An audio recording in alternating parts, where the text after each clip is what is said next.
But first, we're following the 7th mass shooting in the U.S. this month, this time at a Walmart in Chesapeake, Virginia. Police confirm a store manager opened fire Tuesday night, killing 6 people, including a 16-year-old boy.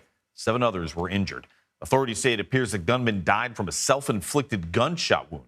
An employee inside described the moment the horror began. It's by the grace of God that a bullet missed me. Not gonna lie, I literally looked at him. I saw the smoke leaving the gun, and I literally watched bodies drop. For more on this, let's bring in CBS News Chief National Affairs and Justice Correspondent Jeff Pegues, who's on the scene there in Chesapeake. Jeff, what have we learned from authorities and employees of that Walmart about the timeline of the attack?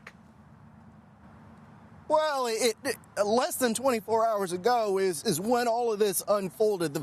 The first calls to 911 came in at about 10:12, and then within 4 minutes, we're told officers breached the Walmart. They went in, which is really the standard protocol here.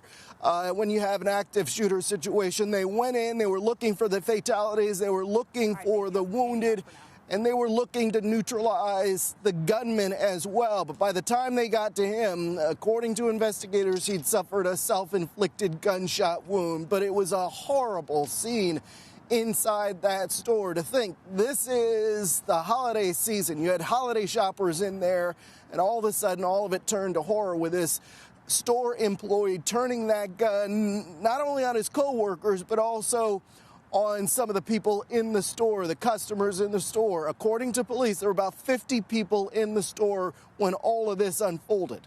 And Jeff, the alleged gunman has been identified, as you pointed out, as an overnight manager. Walmart says he started working for the company in 2010. Do we have any new information about him or why, a possible motive? Well, 31 years old, but in terms of a possible motive, that's what investigators are still looking for. You still have a very active scene here. So they're going to be looking for that kind of evidence. They're going to be searching his electronic devices, whether he used a computer. They'll be looking at that as well.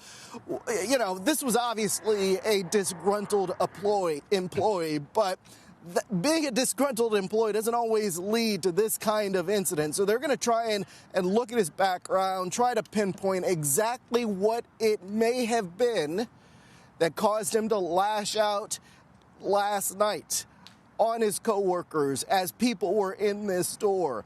It seemed to me, just based on what we're hearing, you know, he didn't appear to be a troubled employee, according to some of the reports that we're getting.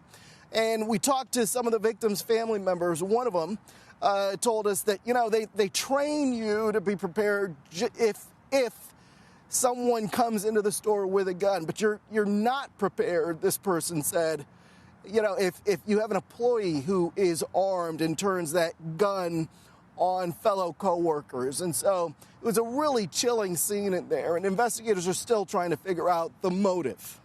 Jeff, our colleagues Vladimir Duthiers and Elaine Quijano spoke to Virginia State Senator Lily Louise Lucas. She represents that Chesapeake area. She called on her fellow legislators to take action to prevent gun violence. Take a listen.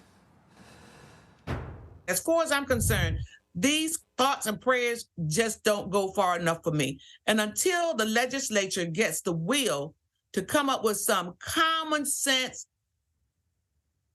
gun prevention measures, then they're just giving it lip service.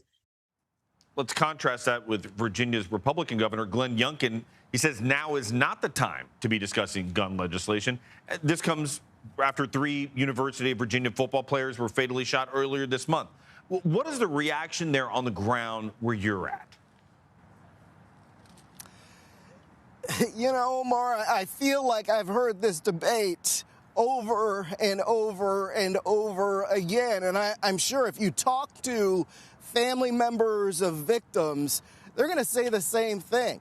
You hear the same sort of debates after these shootings, but then nothing ever changes. We were looking at some statistics, and what we found is that over the last 7 days, there have been 7 mass shootings in this country.